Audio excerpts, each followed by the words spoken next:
internal lighting. She doesn't. There we go. And is everyone muted? Muted but me now? We are now recording.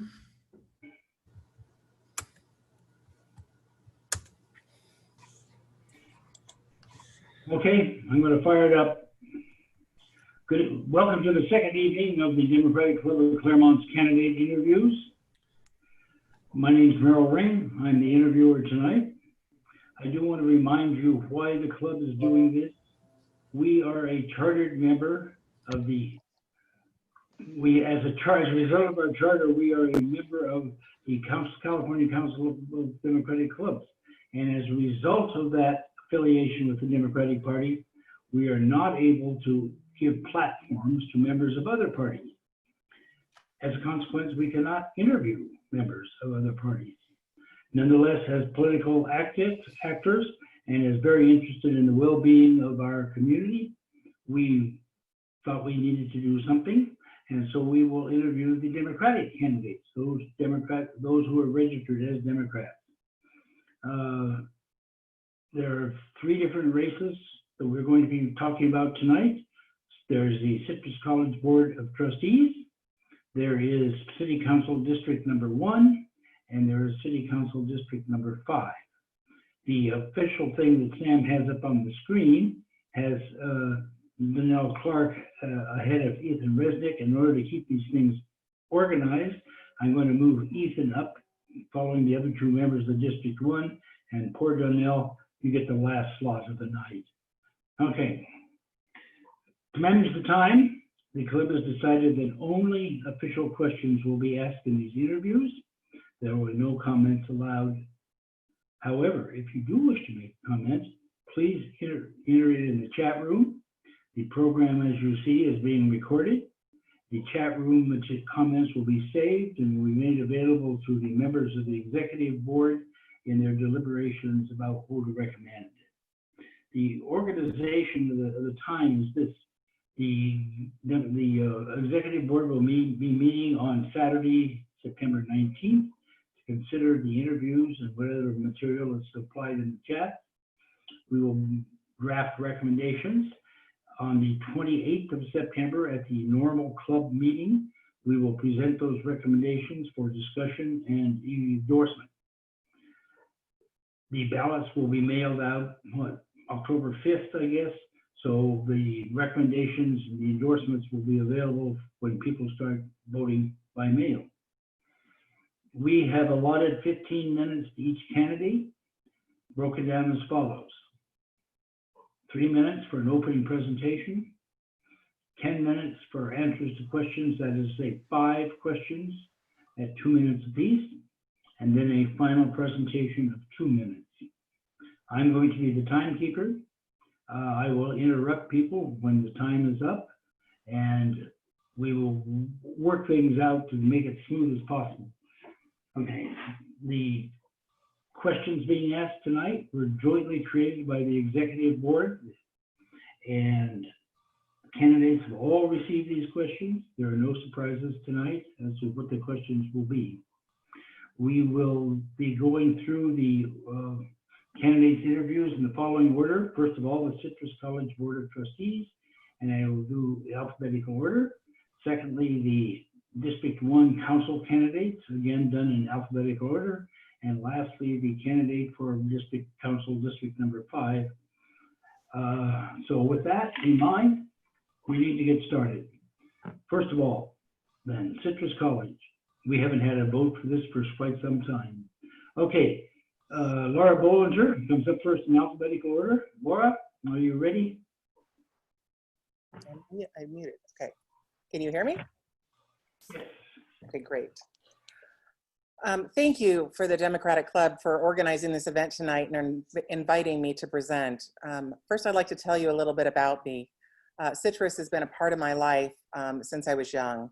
My mother went to Citrus College, and then when it was time for me to go to college, I chose Citrus as my choice. I was a business major while I was there, and then I also sang in the Citrus Singers.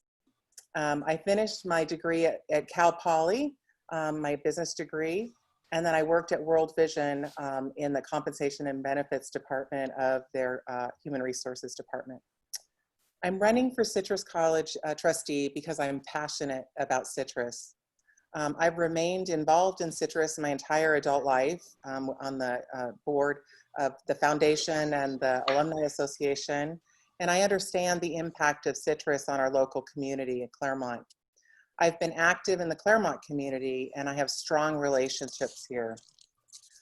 My priorities for Citrus. You know, I'm concerned about the high unemployment right now in our country and especially locally. And I'm concerned that at Citrus, the enrollment might spike like it did in 2009. At the same time, we had a state budget shortfall then, and it looks like we have one now. Citrus has a reserve, but there'll be budget challenges ahead. My priorities are to keep as many classes available as possible so students can complete. Student services need to be available to students so students can succeed. If a student is housing insecure, has food insecurities, they have mental health needs or disability services they need to have provided, these are crucial to their student success. And if they can't get these things, we can't graduate students and get them successful. So the students getting their classes and getting the student services are my priorities. If anything needs to go at Citrus, those need to stay. I am the best candidate because I understand Citrus. I understand our Claremont community because of my 25 years of board experience and leadership here. And I understand the role of a board member. I am the right choice for Citrus. Okay, question number 1. You can elaborate on this since you've touched on it already. What community involvement do you have that you believe has prepared you to serve on the Citrus board? Thank you. I have worked on nonprofit boards for 25 years, most of my adult life here in Claremont. I've served in leadership roles for most of them and served as a chair or president for many of these organizations. My background is in the business sector, preparing me to address the issues of board leadership. I've never shied away from difficult tasks. I roll up my sleeves and do a deep dive into the work. I've crafted policy. I've written procedures. I've encouraged budgeting and long-range planning in the groups I'm involved in. I've done bylaw review, all those things that board members don't enjoy on boards, but I love it and I dig in. I've also negotiated complex agreements with the County of Los Angeles on behalf of the Friends of the Claremont Library and also LA County Library Foundation, an organization I'm currently the chair of. My opponents have said that this is a job for educators only, but I disagree. I think there's many examples of school board members and college trustees who are not educators who have done a great job because of their diverse backgrounds and perspectives. That's allowed them to do a thorough analysis of the issue from all sides. I bring a unique perspective and I have demonstrated this ability. I'm not beholden to any special interest groups. I represent students, faculty and staff, and the Claremont community. Okay, question number 2. What do you believe could help connect CUSD students to Citrus College? That's a good question. As I'm campaigning, I get that question a lot. Why should we care about Citrus? And I think that many of us have heard of the dual enrollment program at Claremont High School and San Antonio High School. In 2015, AB 288 passed, which paved the way for a dual enrollment program that we see at our Claremont High School and San Antonio High Schools today. What it is we have Claremont Unified School District and Citrus jointly offer classes on the Claremont campus, well, pre-COVID and post-COVID, on the campus, and they're college-level transferable courses. I've looked into this, and CUSD does a study to determine their needs. And then they decide which classes they have. There's not many right now. It's English 101, American Sign Language. There's a counseling class that helps students understand their path. But the future would be, I'm hoping that in the future this program will grow because it really benefits students. So I will encourage the growth as a trustee of this program. The other opportunity is that Citrus has a high school outreach staff at Citrus that helps the Claremont Unified School District with their transitioning of students from Claremont to Citrus. I talked to the COSD coordinator, and they were very complimentary of this program. But as a trustee, I would make sure that the programs are meeting the needs, that the students that get the services they need are getting them. But the bigger problem is the parents' perspective of Citrus College. We need to change the messaging to parents and considering sending their students to Citrus. Right now, I'm seeing ads from Citrus that say, now it's time to enroll. But I think the more important message for our Claremont parents and families are the money you could save from the educational opportunities at Citrus. By instead of starting at a four-year university, you could start at Citrus, and educating families about the career and technical programs we have. I think that kind of information is crucial. Move on here, Laura. Okay. Question number 3. What is your position on Measure Y? Measure Y is a bond that's going to be on the ballot in November. It's a $298 million bond, and I do support its passage. It's important to know the trustees unanimously voted to put it on the ballot. They did a study in June, a feasibility study that indicated its potential success. It would need 55% of the voter approval. I was involved with passing Measure G. I did phone banking. I was on the committee. I supported it. I saw the impact of that bond on the campus and all the new buildings that were built at Citrus. Measure Y funds will provide career and technical buildings. Career and technical buildings, and which are important technology upgrades. There's a lot of old buildings on campus, and they will be upgraded, mostly technology and safety issues. I think it's a difficult time. I recognize that for a bond to pass, but I think we'll let the voters decide if they see the merits of having a strong community college. One of the main things that's going to be built is a large career technical building. And I think that having space to expand our career technical programs is the key to our economic stability in our region in Claremont. And that's what I hope the voters will see. Thank you. Question number 4. How should the Citrus Board address the opportunity gap for students of diverse races, genders, abilities, and economic situations? It's very important to me that Citrus is examining the factors that contribute to structural inequality and this opportunity gap we're discussing. Citrus is a very diverse campus. They always have accepted every student. And so going back a long time, it's been part of the discussion. It's part of their strategic plan currently. There's many policies in place that address this, but that's not good enough. Citrus needs to re-examine all of this, and they have established a diversity, equity, and inclusion task force to look at all of these issues. They're going to look at all the factors that lead to structural inequality and this opportunity gap. This task force will develop a plan, and I look forward to following the progress of this task force. The charter for this group includes re-examining the curriculum. Is there bias in it? There's an ethnic studies program at Citrus, but is it extensive enough? They've committed to integrating ethnic studies and equity, diversity, and inclusion into all curriculum where appropriate. They're going to look at student outcomes data. That will absolutely shed light on this opportunity gap and show where they can improve. They're going to look at inside and outside the classroom and at the campus environment. Is there problems on campus that keep students from achieving? They're going to look at the support services, which I talked about a little bit ago. Are they respectful? The student services, are they biased? Are they reaching all the students that need them? Are they fully funded? This DEI task force is going to look at recruitment, hiring, and promotion of their faculty. Do they have a diverse faculty? As a trustee, I look forward to implementing policies recommended by this plan. Okay, one last question. What should Claremont residents know about what Citrus offers for higher education? That's a good question, and something we always are challenged with in Claremont because we're so far from the campus, right? One of the roles of a trustee is to be an advocate in our community. Sue Keith has done a great job of that, but there's so much more information that Claremonters need to know about citrus. As a matter of fact, when I was preparing for this role and talking to voters, so many of them asked, why is citrus even on the ballot? And I did a lot of educating about it being part of our district and why we are voting for a trustee here in Claremont. We need to first get out the message that citrus is a place for transfer students.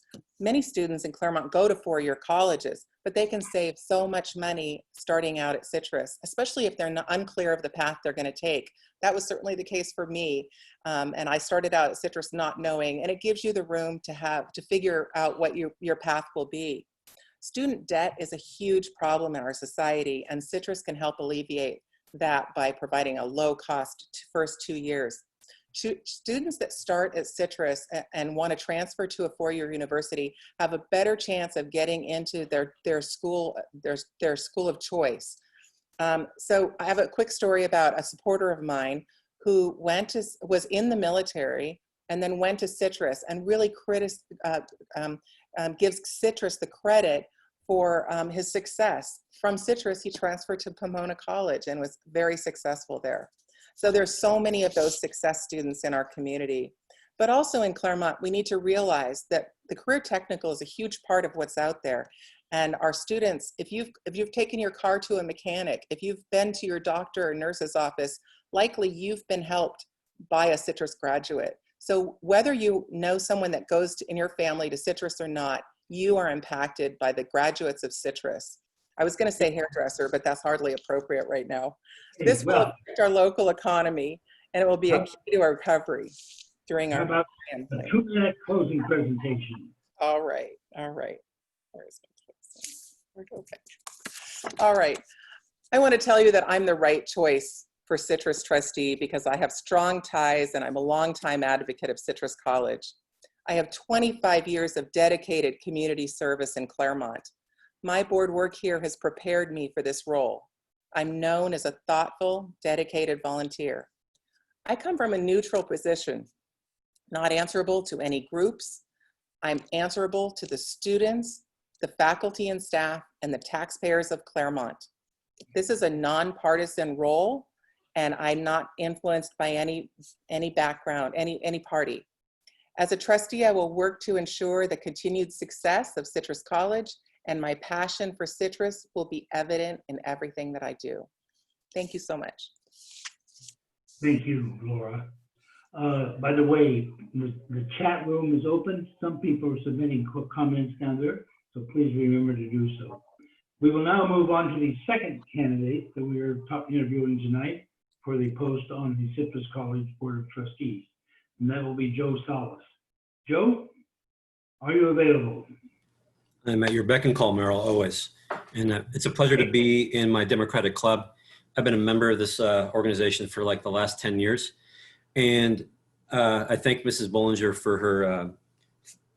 her words about citrus. We both have many things in common. One of those is our love for citrus and the ability to see our students excel at, and overcome so many different adversities that many of them are first-year students.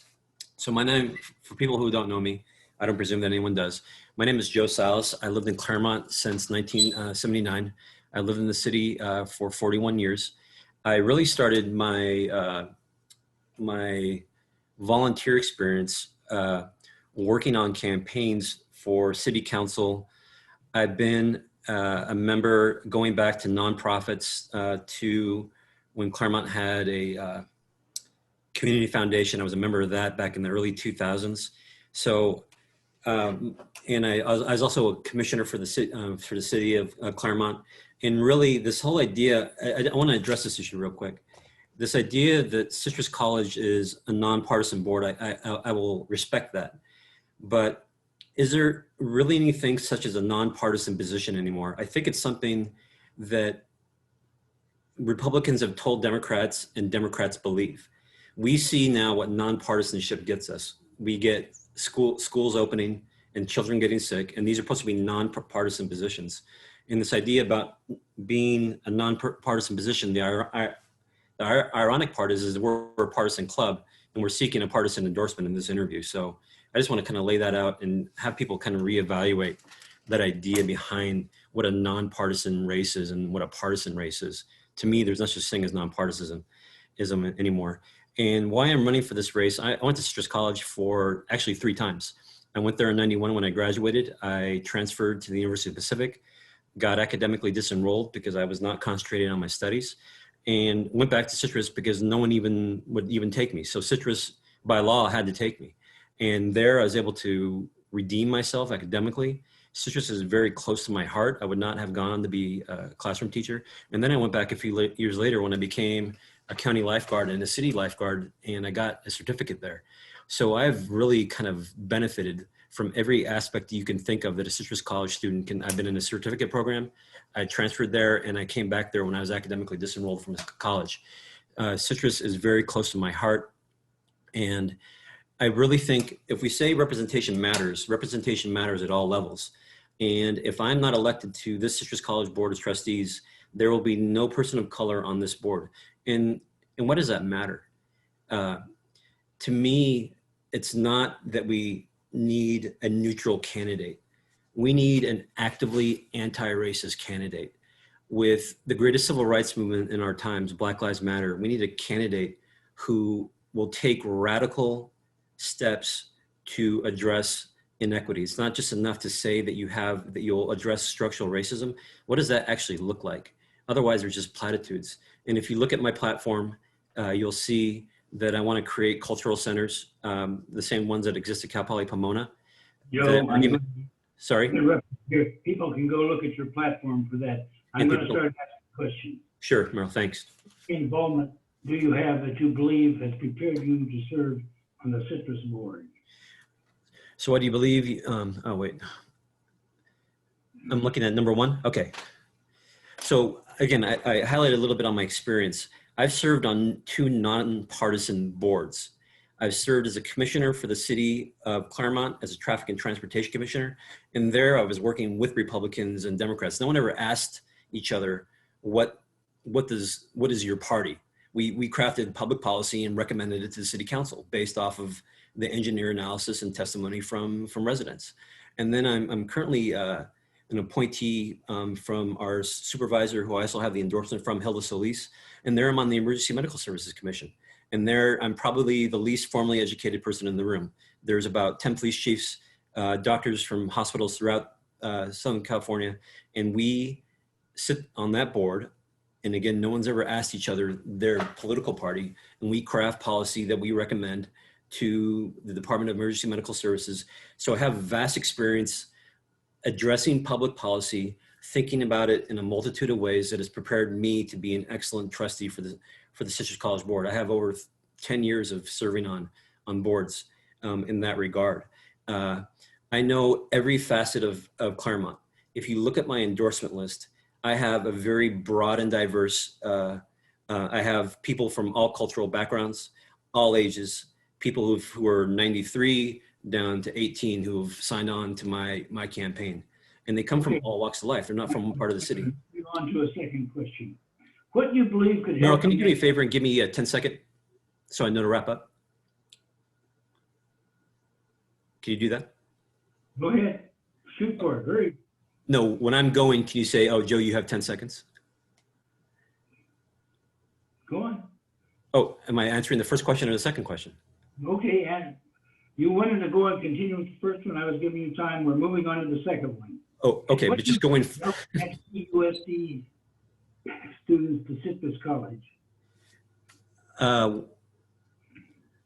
What do you believe you can, so we're on the second question, Merrill? Yes. Okay. What do you believe you could connect to a CSD student? Okay. So if you look at my platform, the way to connect to students is actually to listen to what they're asking for.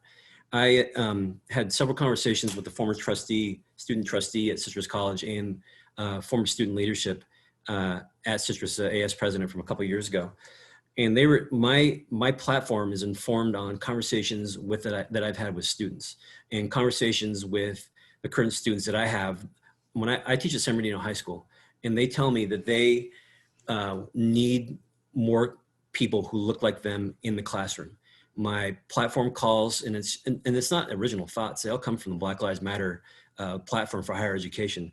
Black Lives Matter, and my platform has adopted the idea that we need to have more decision makers that look like the community they represent. Currently, right now, Citrus College's faculty is 56% white, 27% Latino. When you have about a 64 or 66% Latinx population, my research has said, or that I've concluded on looking at, is people who are on hiring committees will generally hire people who look like them. If you look at the 8 divisions that report to President Perry, of those people, only 2 of them are of Latinx descent.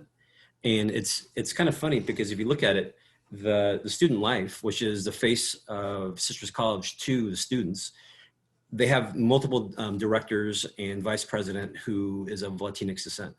So it's almost like disingenuous if they put the face of the college to be Latinx, but then the other departments that report to President Perry are, they're not necessarily always reflective of what the majority population of that is. And I think that's a big problem. Students who need to have that extra mentoring, students who are first-year college students, who are mostly students who go to Citrus College, first-time college students, and especially if they're going to be Latinx descent, need to have mentoring. My platform calls. Joe, thank you. I'm going to move you on. Question number 3. What is your position on Measure Y? Measure Y, early and often. I've signed on to this event. To this measure. It's worth $298 million, Meryl. It will control the future of education at Citrus College as part of the 30-year plan.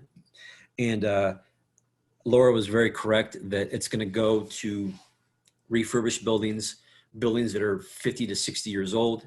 It's important that the voters of Claremont, and I would actually like to see this club take a yes vote on that.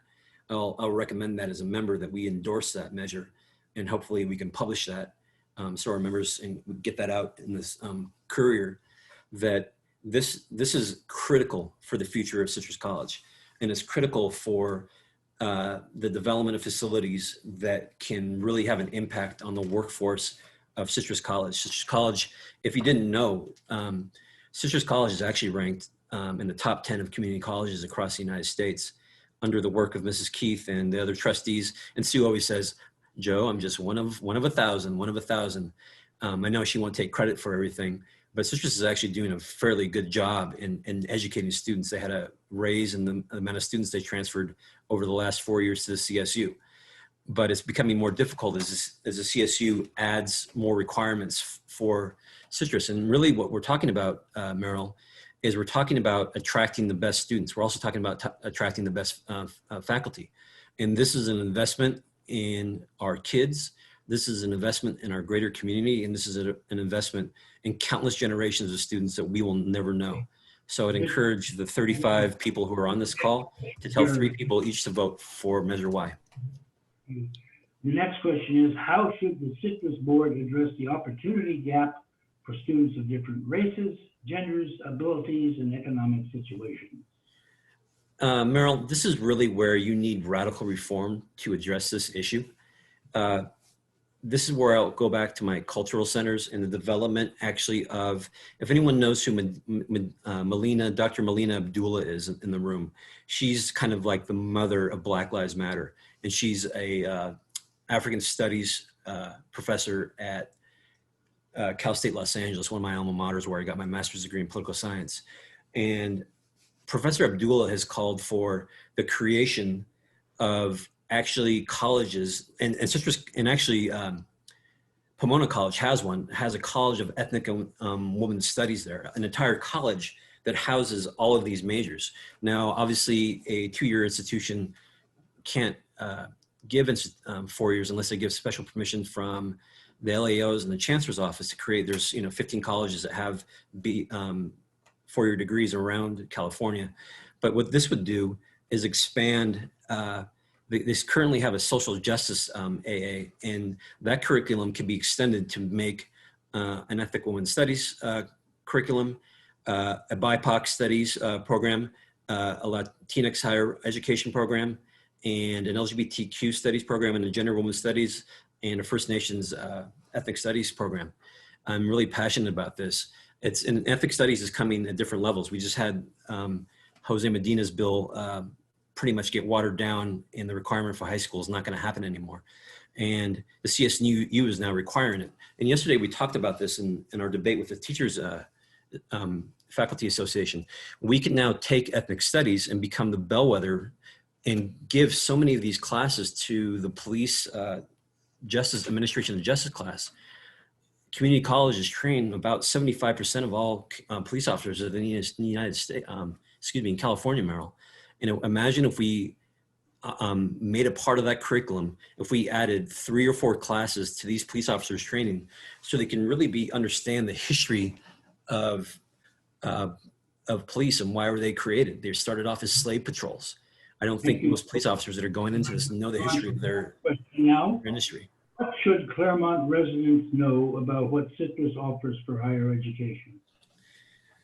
You know what? They really need to know that it's not just a transfer school. Oftentimes, of the roughly 115 students that go to Citrus College every year from Claremont High School, and that they have so many certificate programs and AAs. Listen to this, Merrill. You and I, you could have not got your PhD, and I could have not got my master's degree. You and I could have gone and got a water treatment associate's of science in, and graduated in 2 years, and have a starting salary with no student debt, making $70,000 a year. How great would that sound? Okay, and that is a job-ready position. And with what Mrs. Bollinger, Laura was talking about, was we could start this at Claremont High School or at the continuation school. You can get into the program. Claremont, of the 5 school districts, of the 5 schools that feed into Citrus, Doherty, Monrovia, Azusa, Glendora, and Claremont has the weakest early college education program. We only offer 3 classes. And why does, if we're the city of trees and PhDs, why is a community like Monrovia, they have currently, I believe they're offering 10 different classes at their high school. And they have students that are graduating with their high school diplomas and with their AA.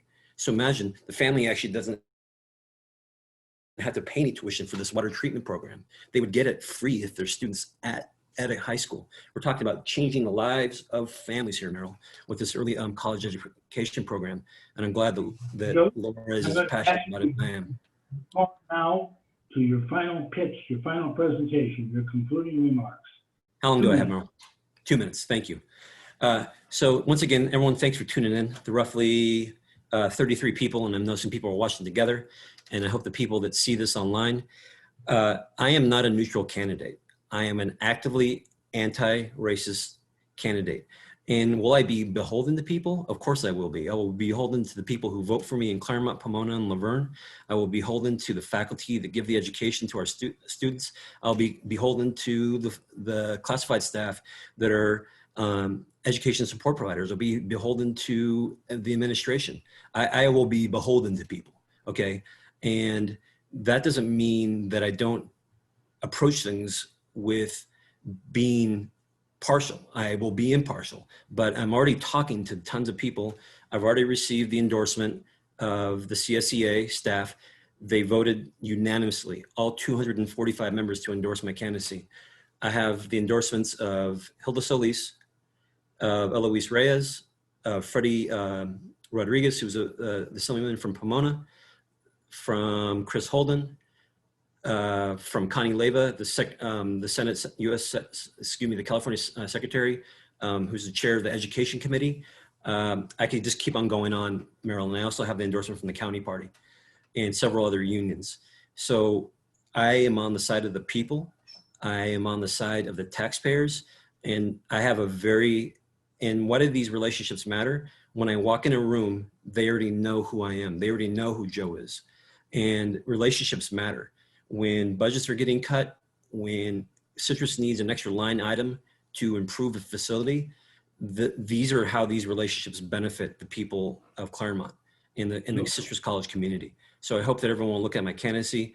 I want to thank Mrs. Bollinger for being on here with me this evening, and the rest of the 35 people who are listening. Thanks, Merrill. Incidentally, Sam has in the chat room, enter Joe's website address, so anybody wants to do this further.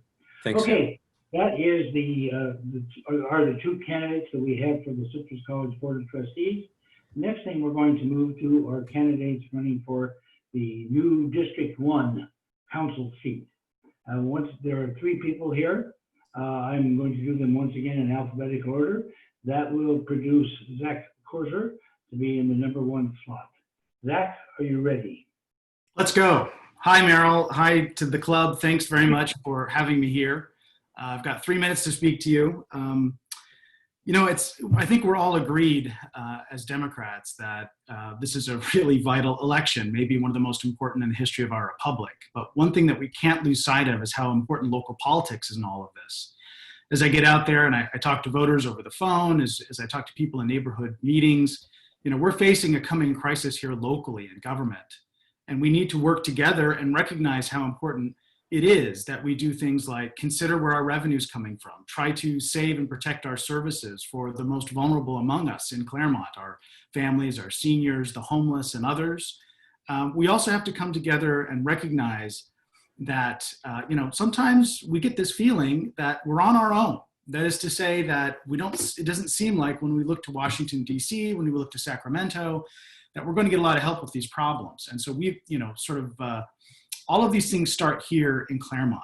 And the reason I'm running for office is not because, you know, I don't like a challenge, because this is a really challenging time to get on the Claremont City Council.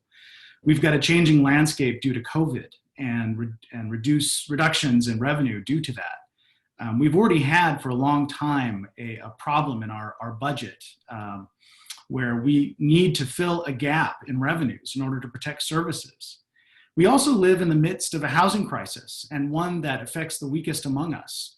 When we think about what it takes to live and work in Claremont, it's really unsustainable. And so I've been working at a local level here for whether it's being chair of traffic and transportation, whether it's being president of Housing Claremont, whether it's working for the Claremont Housing Advocacy Program. I've dedicated myself in some small ways, and I'd like to think some big ways, in trying to help change the landscape of governance in Claremont. And what does that take? Well, I think you all, being longtime Claremont residents or even short-time Claremont residents, recognize the challenge that Claremont can present. We've got to think about our past and our history. We've got to think about our future. We've got to think about solutions that work for Claremont. I think they're possible. It just takes a little extra work. It takes more commitment. It takes some creative ideas to think about ways in which we can, as a community, move forward and be progressive. And make change here in our community. I'm running for the City Council to help make that change. And I feel that based on my experience, I'm ready to help tackle these challenges. And so I look forward to answering the questions. Again, I really appreciate you reaching out, and I look forward to you maybe taking a look at my website and consider voting for me in November. Okay, we'll move to the question. Question number 1 for City Council candidates. Do you support Proposition 15? What effect would its passage have on Claremont? You know, I do support Proposition 15 as a City Council candidate, but really as a resident. Something that really bothers me, almost keeps me up nights, is the idea of how unsustainable city budgets are in California right now. I was really disappointed and was part of the campaign to pass Measure CR. This is something that we absolutely needed to do. Because we had an unsustainable budget and we needed to raise sales tax revenues. And almost every other community that's been faced with pension obligations, like all California cities have decided to raise sales tax. And I think it was a gap in trust of the City Council and city government that prevented Claremonters from actually approving this.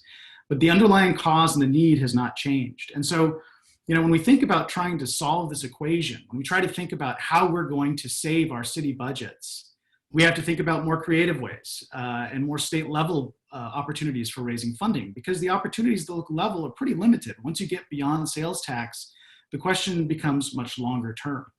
So I think Proposition 15 is a good answer to this question of what do we do about local funding? How do we fill this local funding gap?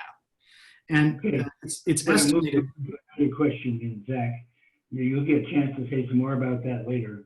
In what Claremont community organizations have you had a leadership role? how has this leadership experience prepared you for serving on the council? Well, I've only got 2 minutes, right? 2 minutes, yes. Okay. Well, I'm on the board of Pilgrim Place, and I serve on the finance committee. This gives me an understanding and a background in senior services, in our retirement community. It gives me a knowledge of the financial workings, but it also gives me a grounding in a Claremont tradition of Pilgrim Place that dates back really to almost the founding of the city and of Pomona College. I'm also on the board of Claremont Heritage, and I'm on the preservation committee, where we work on issues related to ideas that are not only about Claremont's past, but Claremont's future. This is one of the reasons why we voted as a board to support the Village South project. I'm president of Housing Claremont, a new nonprofit in Claremont who's fought for Village South density and making it a transit-oriented development. It gives me perspective on development and understanding the complexities of this issue, but also how they fit into Claremont and what Claremonters are interested in and what they can accept, but also pushing at times to lead and educate people where there needs to be education about how transit-oriented development is actually a way to a more sustainable future. I'm co-director of Claremont McKenna's Policy Lab. It's my day job, if you will. I work in policy. I'm a policy researcher and a PhD, and I love public policy and I love public service, and I try to bring it to our students every day. And then lastly, I would say that I'm a former chair of the Traffic and Transportation Commission, where I spearheaded a couple of different, I think, very important initiatives, one of which was to end train noise when the Gold Line would come through Claremont. The other was a complete streets policy that I think was a really innovative plan that really reflects well on the city of Claremont. So taken together, I've got extensive experience at really all levels of Claremont. Okay, thank you. Now back to the budget, but a nasty question. Budget, yes. Decrease, what would you cut first? That is a nasty question. In fact, I'm going to turn it around on you and say, well, why don't we ask, how can we raise our revenues before we start cutting? Because that's sort of giving up. We've been cutting, the city's been cutting pretty extensively for the last 2 to 3 years to try to do what they can with what they have. But we've got a revenue problem. And I think short term, we need a reconsideration of a sales tax measure, because I really don't see any short term measures. And it's not really that short term. I mean, we're talking probably a cycle of a year. But it's something that we need to start again. I think we need to have a different strategy and a different approach to the idea where we hold the city council accountable. And we say to the city council, you know, we're going to hold you guys accountable for making real change on revenue. We're going to do our part as residents by approving a sales tax increase because we need it. But at the same time, we want to see results in terms of fundamentally changing Claremont's revenue structure to make sure that it funds the services that we need. And if the council doesn't uphold that, then they need to be held accountable for it. You know, maybe there should be a sunset clause in it that says after 4 or 5 years, Claremonters get a vote and they get to decide, did it work or didn't it? Long term, I think we need to think about business development. This is not an easy task. Claremont is not Montclair. We can't just build a mall or a series of big box stores and have all the sales tax revenue pour in. We've got to be smarter. We've got to be more creative, but I think we are, because we're the city that is a college town. And I think we forget about that. Sometimes we think of Claremont and it's a nice place to have dinner, and that's not a bad thing, but we need to be more than that. We need to be a place that has a business environment that can provide a sustainable level of revenue. And that involves protecting our current businesses, that involves thinking ahead in terms of planning about our future of business. And it's also about a very active hands-on role of the city council in trying to protect and promote business in Claremont. Okay, thank you. On to question 4. What needs to be done in Claremont for us to join in the national effort to reimagine policing? Well, I'd like to think of it as us rediscovering our own local efforts on this question. I've been critical for quite a while about our police commission, in the sense that, you know, I think these things kind of drift at times. And when we think about the origins of our commission and the fact that it took a death and a scandal in Claremont in 1999 for this commission to be put together, we've kind of lost our way. And I feel like it's tragic that it took the events of this summer and really the events of the last 20 years to really culminate in a recognition of systematic racism and the need for reform. But we have the tools. We have a police commission. We have citizen oversight. This is something not every community enjoys. And I believe we're starting to use those tools, and we're starting to remember what they're for. We're starting to remember that, back in 1999, when minorities were complaining about being harassed while passing through Claremont, that really hasn't changed. Simply because there's not deaths with the police department doesn't mean there's not a lot of room for thinking about ways in which we can revisit and rethink the way in which we, as a white community, can be more sensitive and aware of how we are policing and thinking about training and getting more involved.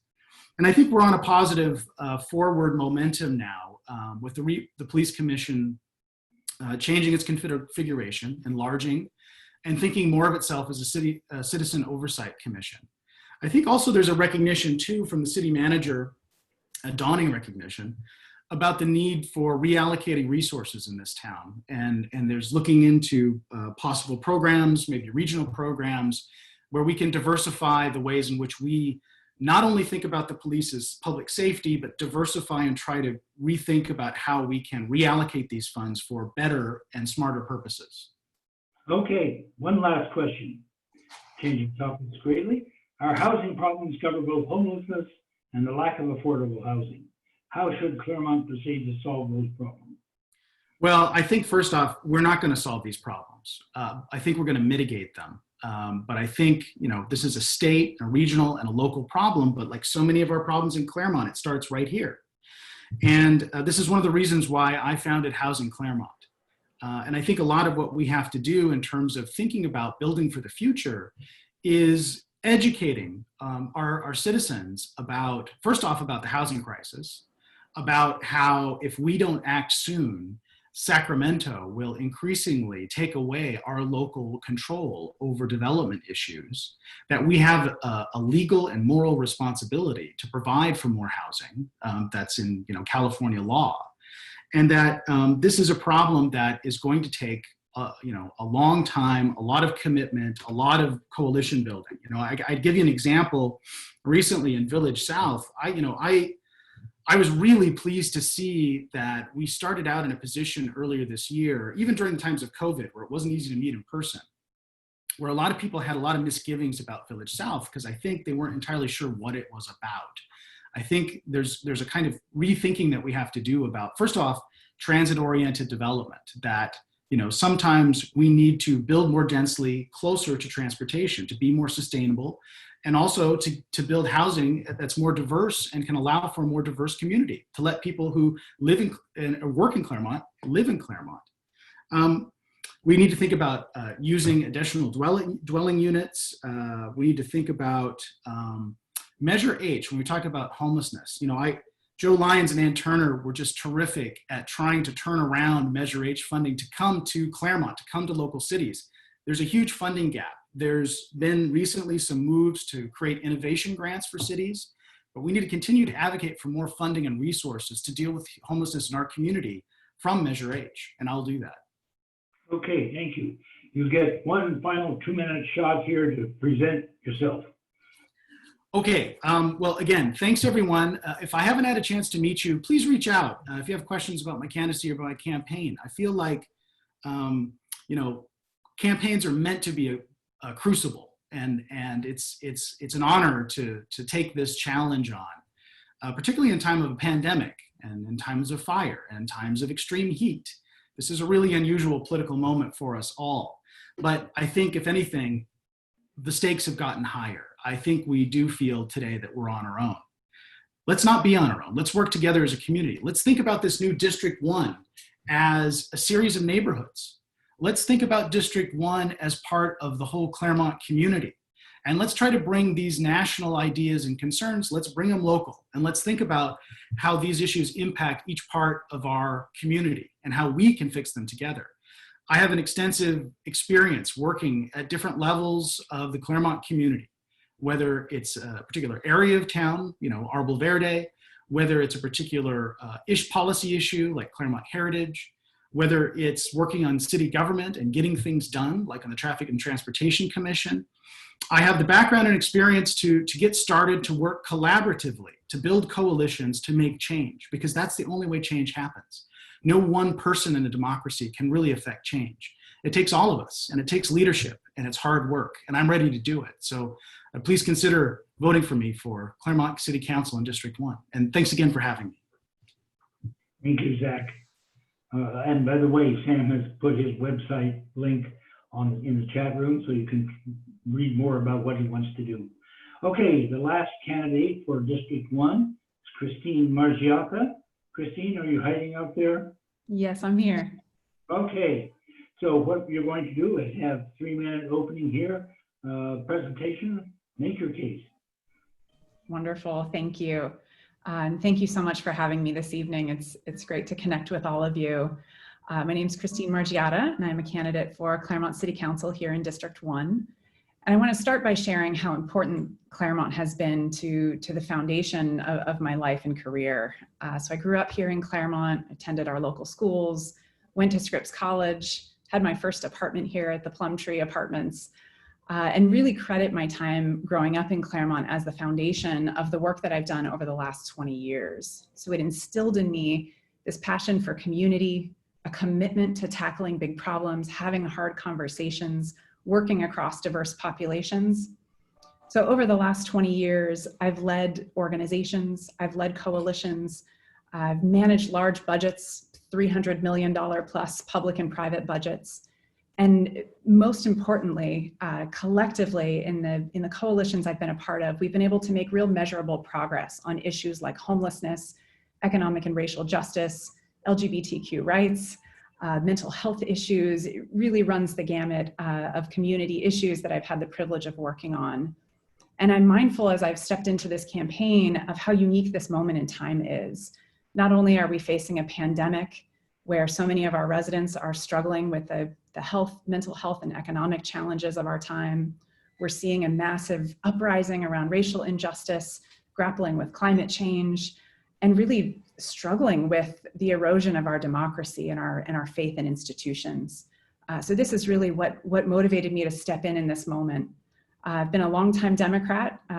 The last 24 years, I've been a Democrat. I've worked on most elections, campaigning for candidates across the state, across the country, traveling to swing states to campaign in presidential races, working on key issues and ballot measures, both in my time with SEIU, working for the labor union, and just as a private citizen, I care deeply about our democracy and feel strongly about electing progressive leaders to office and campaigning on key issues.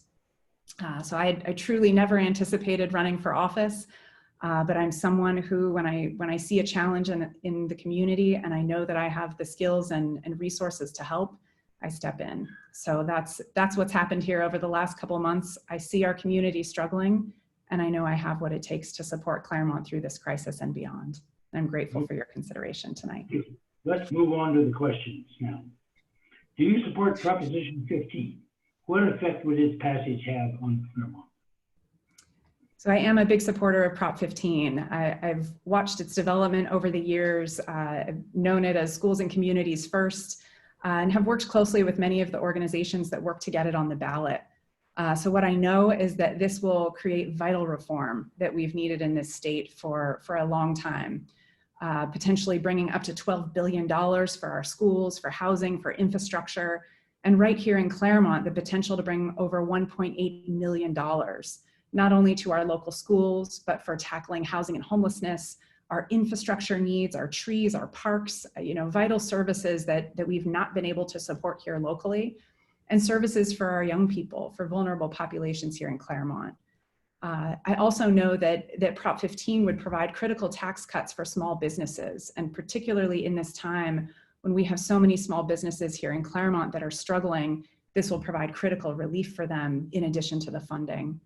And finally, it creates the transparency and accountability that we've so needed in government to understand how our resources are being spent and how they can be spent as effectively as possible. Okay. Second question. In what Claremont community organizations have you had a leadership role?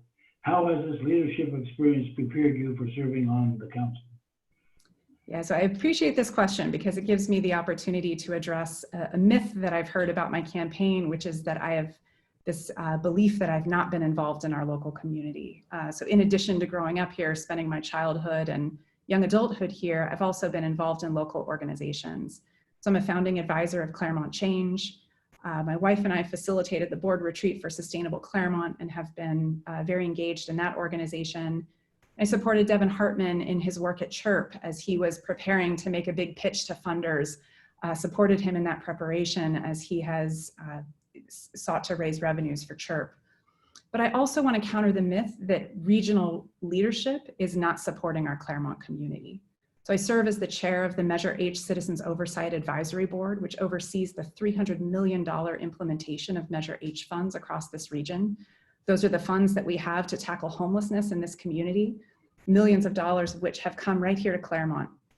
I'm also the executive director of Social Venture Partners Los Angeles, where I've had the privilege of investing both resources and infrastructure support in organizations all across this region, including right here in Claremont. And what I think is critical in this moment is that we don't see Claremont as an island. We are part of a broader region that is struggling with us, but that also has incredible resources that in partnership, in building partnership and bridges across this region, across the 88 cities in this county and with our county government, we can do so much more than we can alone. And that's the track record that I bring here, is this ability to work across this entire region, across the political spectrum. And I can bring that here to Claremont, here to our city council. I can bring these relationships, this ability to build bridges across the region and right here in our city. And I'd be very proud to do that. Okay, now for the nasty question. As revenues decrease, what would you cut first? Our city's budget process has been a huge focus for me, and something I followed very closely even before stepping into this campaign.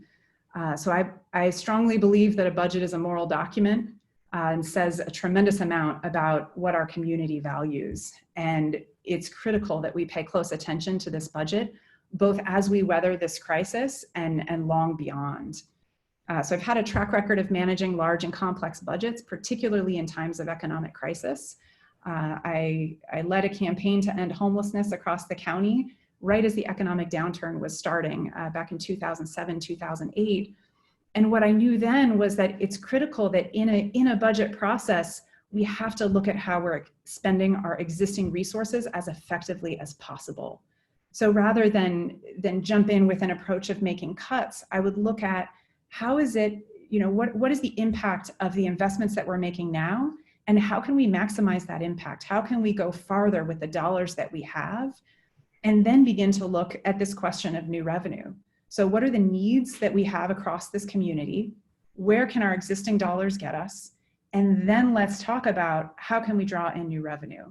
And I think we need to do that through public-private partnerships, through leveraging regional public dollars, and then potentially going back to our voters for an additional tax measure, whether that be a sales tax, the transient occupancy tax, a property transfer tax that could bring $500,000 a year to this community. We have opportunities, but it's critical that we make the case that we need these resources to accomplish a shared vision for where this city can go and build the trust in our voters, not only that we use the dollars we have to the most effective end possible, but also that we're moving towards a shared vision that we can all get excited about.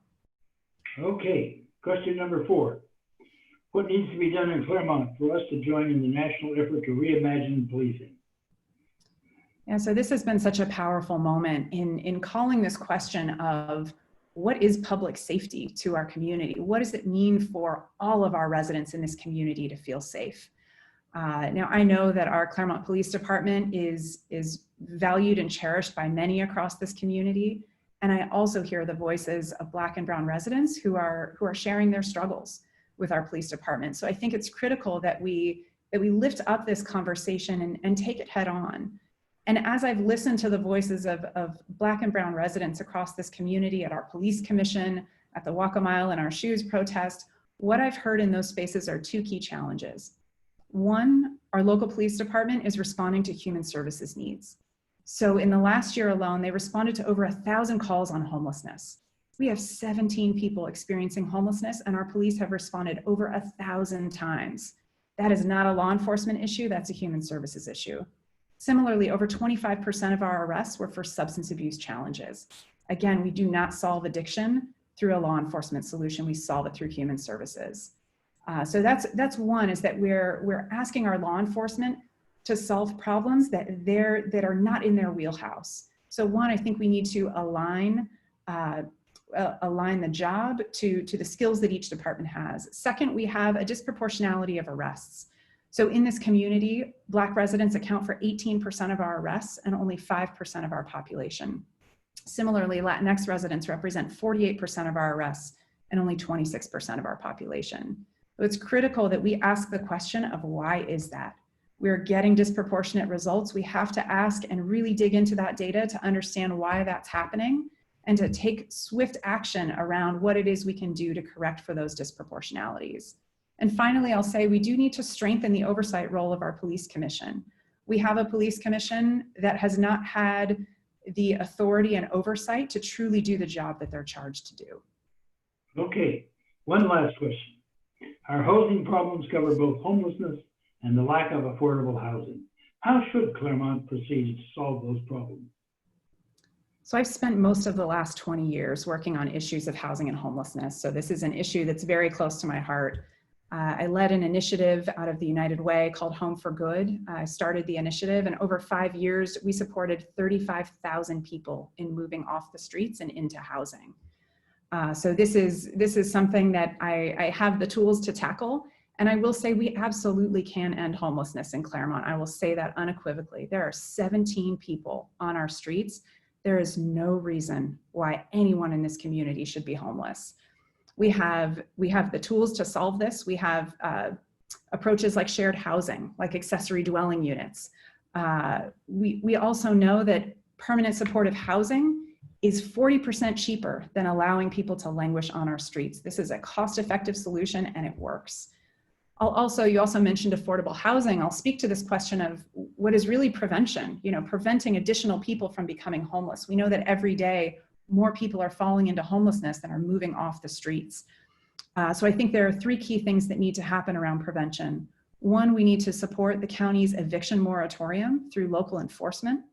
2, we need to consider rent stabilization here in our community, which we are permitted to do, particularly in the midst of this pandemic when we know that 55% of our renters here in Claremont are rent burdened, meaning they spend more than 30% of their income on rent. And finally, we need to strengthen our inclusionary housing policy. We've developed hundreds of thousand units, and none of those units have been for low and very, very low income people. So through this upcoming housing element process where we will be tasked with siting 1,700 units in this community, it's critical, 1, that we look all across this community for where that housing will be sited, and 2, that we ensure that a good portion of those units are for low and very low income people in this community, so that we can send this message that Claremont is a place that welcomes all of our families, all of our residents, anyone who wants to make Claremont their home. Thank you for that answer. You have 2 minutes now to present your conclusions. What should people do? Wonderful. Well, I want to thank you again for your consideration. I'm very grateful to the Democratic Club for having us on tonight and for considering us, and I'd be incredibly proud to earn your endorsement. I want to say that as you make this decision, I want to remind you that I am a candidate who has a long track record of dedication, rolling up my sleeves, working across the spectrum, building coalitions, and getting real results in community. I can bring that to Claremont in this moment of incredible crisis. I'm a longtime Democrat. I've had 2 decades of experience solving big problems. I've managed large budgets, $300 million plus public budgets, private budgets. I've built partnerships across the public and private sectors. I've successfully navigated an economic crisis, and in the midst of that, supported tens of thousands of people in moving off the streets around this region. And finally, I don't shy away from tough decisions. I know that this job requires not only challenging conversations, but really hard decisions, particularly in this time. And I'm not someone who shies away from that. I'm willing to make the tough decisions. I'm willing to have those conversations with our residents and with the other council members. So I want to say I again, did not expect to be stepping into this campaign, but I feel so equipped for the job and ready to hit the ground running. So I'd be incredibly proud to earn your endorsement. And I would welcome anyone here to visit our website, christineforclaremont.com.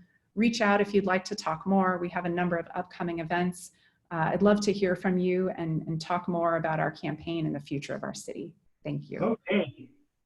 Thank you, Christine. There is a third Democratic candidate for the District 1 position on the council, Ethan Resnick. Ethan, are you hiding out there? I'm here. Oh, okay, there you are. Okay, let me get my clock straight. Okay, you have 3 minutes to tell us about Great. yourself and why you should be on the council. Great, thank you. No, I really appreciate being here. You know, like Christine, I'm a lifelong Democrat. Not for that long though, because I just turned 18 4 years ago. But no, I've always been, even throughout high school, a big champion of democratic policies and platforms. You know, I'm running for the city council of Claremont because this is the city where I was born and raised. I've never left it before. I've always appreciated just how nice of an environment Claremont is, and I've really appreciated over the years growing our resident base and becoming more and more diverse, both racially, economically, et cetera. And I think that's really healthy for our community. I really wanted to run for city council because I think that our leaders on all levels of government really failed us in terms of the coronavirus pandemic response. And it goes all the way from the federal government on down. I think it's time for a fresh perspective on our council, a very fresh perspective, someone who can come into the job with really no baggage. You know, I'm not beholden to anyone or anything. I really just want to fight for the progressive values that so many of our residents believe in and that I think will benefit our community. And so that's really why I wanted to get into this. I mean, you know, growing up with a family that really prides itself on being accepting and pursuing, you know, justice for people, I wanted to take those issues head on. Because it's just kind of in the family DNA for me. My aunt has done a lot of work throughout LA, being on committees and boards, and starting her own nonprofit, but it's something I really wanted to get into was public service, specifically, not just working in, you know, the private sector or something like that. We need good people running our governments, and people who really care for the most vulnerable in their communities, not just the most affluent. So that's why I'm here today talking to all of you. Okay, thank you, Ethan. We'll move to the questions now. Question number 1. Yes. Do you support Proposition 15? What effect will its passage have on Claremont? Yes, I am a big proponent of Prop 15. I think it's well needed and it's about time. The split roll that's proposed would be great. I mean, we'd be taxing the businesses who really need to be taxed because they've gotten away with a lot financially.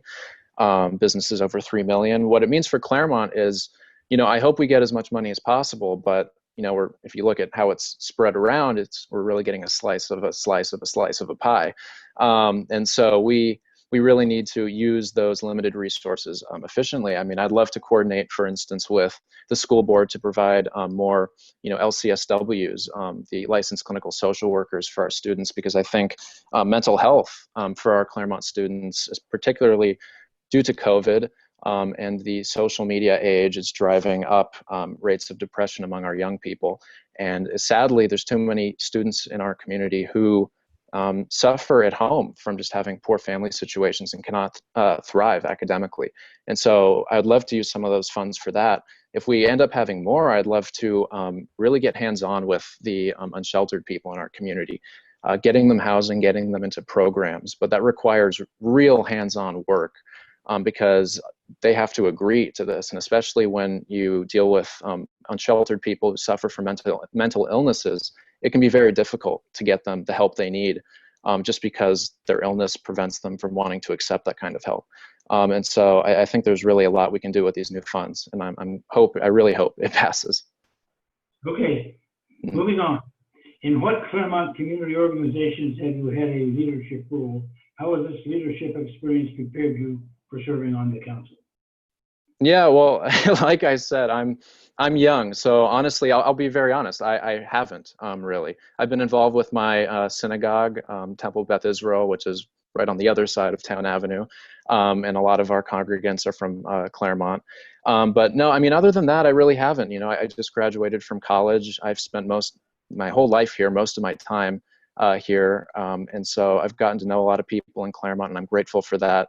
I hope to be a part of a Claremont community organization, which would be the city council. And I bring that fresh perspective, like I said before. And so, no, that's, I'll be honest, no, I haven't been part of any community organizations. That's fine. Question number 3, as revenues decrease, what would you cut first? Yeah, so as my opponents have correctly said, we do have a revenue problem in Claremont, but that is really something that can't be addressed quickly. Once Village South is finished, of course, that'll bring in more revenue, which is great, and sales tax. But we really need to make our city more cost effective, I would say. We are in the bottom 20% for fiscal health for a California city. And I wouldn't have expected that from Claremont. We provide a lot of services in-house, vital services that other cities also give their residents, but we do them, I would say, not as cost effectively. There are certain, not full departments, but there are certain positions that can be delegated to organizations, institutions that are equipped to handle these, but Has it frozen? cheaper price, our pension liability. So I think that we need to look at alternatives for providing all of these services for Claremont residents. Okay. Question number 4. What needs to be done in Claremont for us to join in the national effort to reimagine policing? Yes, well, I would say to start that we really need to reimagine the concept of a first responder. That is something that has not been reimagined for probably over a century. And it's time, because we are sending armed police officers to the vast majority of 911 calls. There are many situations in which you just don't need an armed police officer. Things like taking reports of accidents, teenagers making noise. You know, there's no reason to have someone with a gun, you know, being there to handle that situation. There's also so many situations where police officers don't provide the most effective response, which is, you know, mental health interventions and our unsheltered community. There are better resources out there to handle these. And what we need to do is we need to make contacting these resources more efficient, because right now it's true, police officers can respond to calls a lot faster than other services. County services can take hours. And there's some other more private services like Tri-City, which can take well over an hour to respond. And so we need to really streamline that process because low-risk situations are the vast majority of 911 calls. And when we're sending our armed police officers, and this also gets back to the budget, this is how we reduce the police budget. It's by delegating these calls to other more sustainable, cheaper, more effective, more humane resources. And if we do that, if we increase the supply of those resources, demand for police officers will go down. And so that's how I think we need to reimagine policing in this country, and especially in Claremont too. Okay. One final question. Our Yes. housing cover both homelessness and the lack of affordable housing. How should Claremont proceed to solve those problems? Yes, so it's a big issue. Housing crisis exists all over California, particularly in our more urban centers like LA and LA County. I mean, it's estimated we need 500,000 affordable units in LA County to meet demand. So to put it simply, Claremont can never do enough to solve this housing crisis that we're in. You know, there are many projects underway in Claremont that I support fully. I think we need to, the next step is making sure we maximize the number of low-income units. Because, you know, we can't just keep chasing, rising housing costs and eating away at our city budget. That's not how you get this done. We need to be creative in the way that we use existing plans. We need to, look at duplexes and triplexes as ways to organically add density to our neighborhoods. These are projects that probably wouldn't get as much pushback from residents, and we can maybe streamline the process in that way. And so I really think that we need to be fighting for county, state, and federal funds as well, because without those, we really can't do much. But this is going to be a team effort, not just in LA County, but in San Bernardino County as well, where land is cheaper and rents are cheaper and the building process is less controversial. We're going to need to work with all of our partners because we have a very impacted county. We're the largest county by population in the country by far, and we're next to a county that has a lot of room in it. And so that's a short-term plan, but long-term, we just need to be smarter with the way that we do housing. Transit adjacent, smart development, density clusters, maybe not density corridors, because those are very difficult to get through many neighborhood meetings. So no, I would absolutely say we need more smart development in Claremont. Okay, Ethan, you now have 2 minutes to convince everybody to vote for you. Yes. So as I said, I'm a lifelong Democrat. Even though I'm only 22, when I started getting involved with the party when I was 14 years old. I just started calling people up on campaigns and asking, can I help you out? And they all said, yeah, absolutely. And so I've made sure to stay involved in every campaign cycle and every election cycle, and even on off-year elections as well, with special elections and local elections. I've had a lot of valuable experiences and got to meet a lot of different people, from my work in South Los Angeles, in Inglewood, and in Watts, working on a local race, to my work in St. Louis, Missouri, where I canvassed in everywhere from Ferguson, Missouri to Arnold, Missouri, which are very different places. And so I've traversed a lot of ground. I've met a lot of people. I've got to know a lot of perspectives. And I think that makes me very equipped to handle a community like Claremont, which is growing to be a more and more diverse and accepting place. And we're going to need to keep pushing for that. And so that's why I think I'm uniquely equipped to handle the next 4 years on our city council for Claremont. Okay, thank you. Thank you, I appreciate it. One more candidate tonight. We're now done with District 1. We have a candidate from District 5. The other candidate from District 5 we had on the last night. So tonight we will have Donnell Clark. Donnell spelled with 2 L's. Are you there? Sorry, I forgot to unmute myself. How you doing, everybody? Hey. So yes, I'm Donnell Clark. I'm running for District 5. How can I go about this? I've been here now for 5 years from New York. With everything that's going on, as you all know, with Lake, and I'm about to get emotional. Sorry, I start talking and I get emotional.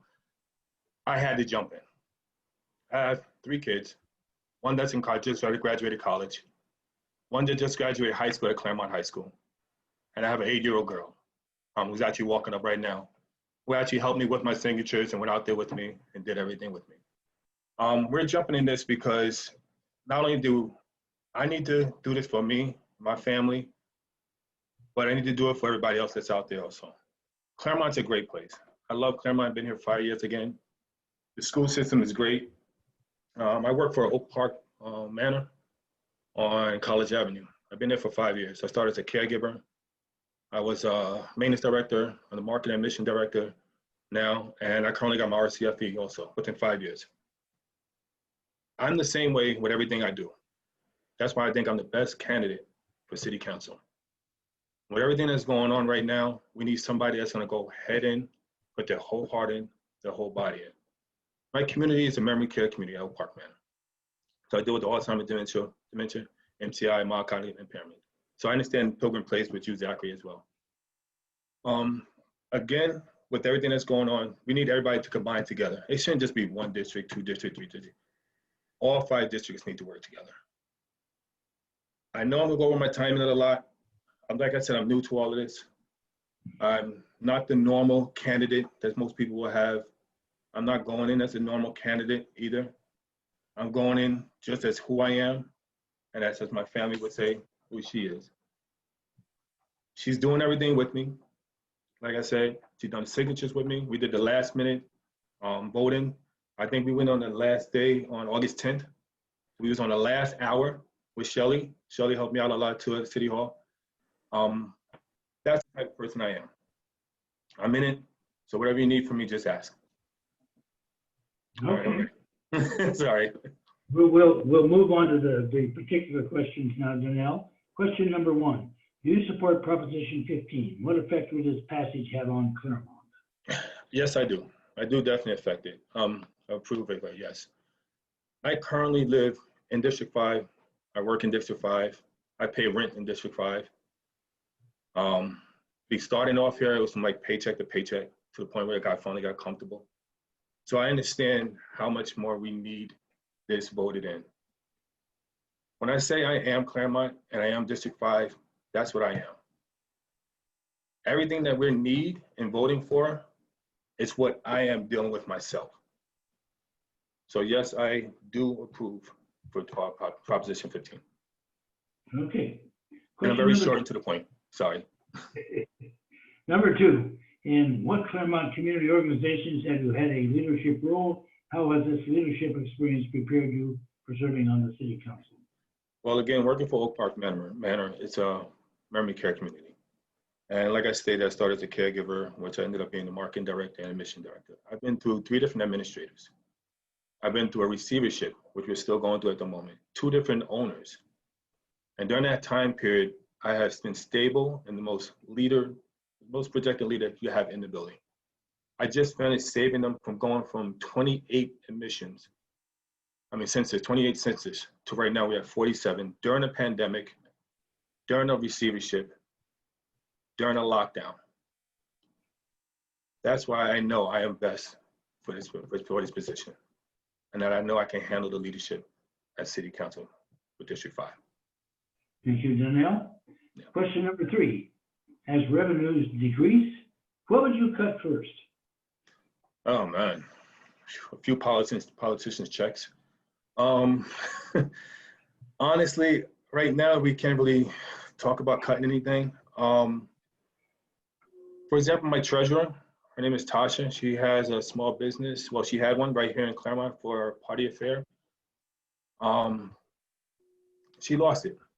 She had to move out of right over here by the Alder Drive. Just last week, I apologize, last week, because of the COVID, she couldn't afford it. So she had to move into Pomona, find a place in Pomona. Cutting anything right now, we're losing more inside that area. Cutting from small businesses or cutting from other programs or cutting from the police as well, we're losing so much more right now in Claremont by doing that. We're losing good people, we're using good revenue by taking away from it. Right now, we need to build the revenue as much as we can. So no, I wouldn't be cutting right off the back, honestly speaking. We need to figure out a way to bring more revenue. We're losing too much. 4, what needs to be done in Claremont for us to join in the national effort to reimagine policing? Oh man, trying to open my big mouth on this one. All right. We need to get a better understanding all the way around. For example, when I first came here to Claremont, I remember coming back from Yanni's. I don't know if y'all remember Yanni's in the village. Greg and Yanni's, they used to restaurant, they used to a Greek restaurant. I used to work there as I was doing night shift caregiving. And I was walking home on College Avenue, and I got pulled over just for walking home. He had a conversation with me, asked me what I've been doing, so forth, the whole common thing. It's like going home, coming from work, where do you work? It's these type of things we go through.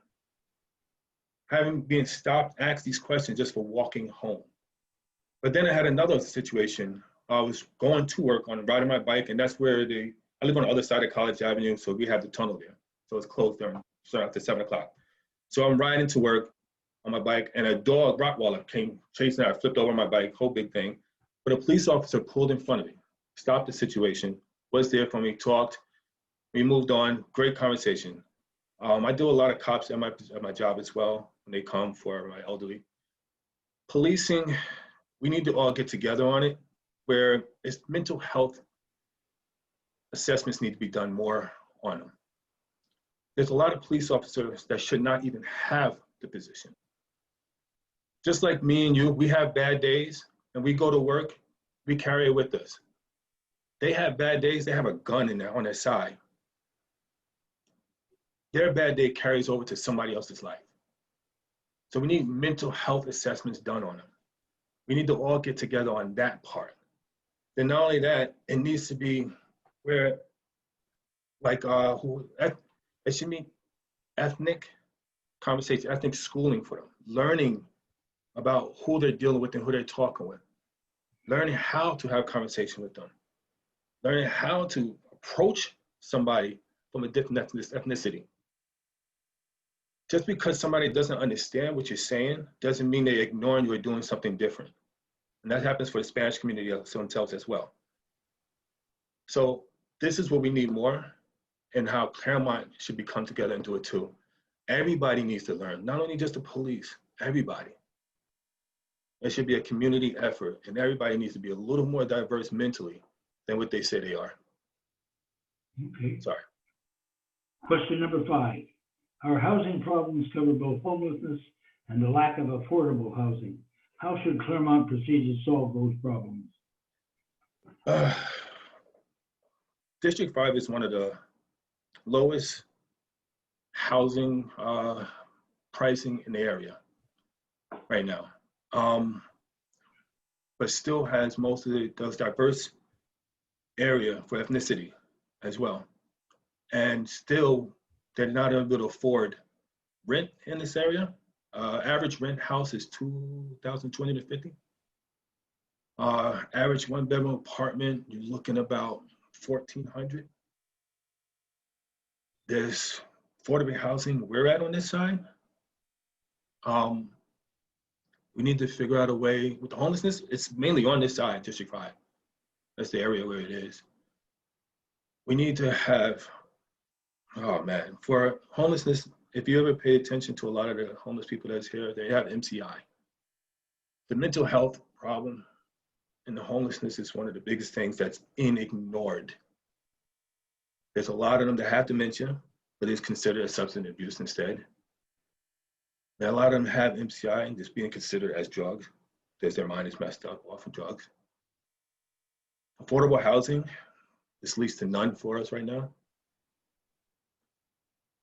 So the best way to go about it is finding the right revenue on that side and taking advantage of the people that work in Claremont to have the first chance to receive those affordable housing instead of people outside of Claremont receiving them first.